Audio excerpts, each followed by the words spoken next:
ଜାଗତିକ ସମାଜରେ ସ୍ୱାଧୀନତା ଦିବସର ତାତ୍ପର୍ଯ୍ୟ ରହିଛି କି? ହଁ ରହିଛି। ଭାରତର ଇତିହାସକୁ ଜାଣିବା ପ୍ରତ୍ୟେକ ଶିଶୁର ଅଧିକାର। ସ୍ୱାଧୀନତା ଦିବସ ହେଉଛି ଆମ ଦେଶର ଗର୍ବ ଓ ଗୌରବର ବିଷୟ।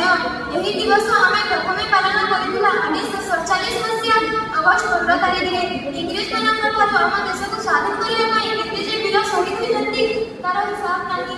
ପ୍ରତ୍ୟେକ ବର୍ଷ ଏହି ଦିବସକୁ ଆମେ ଅତ୍ୟନ୍ତ ହସ ଓ ଉଲ୍ଲାସରେ ଅଗଷ୍ଟ 15 ତାରିଖରେ ପାଳନ କରିଥାଉ। ଏହି ଦିବସ ପାଳନ କରାଯିବାର ତାତ୍ପର୍ଯ୍ୟ କ'ଣ?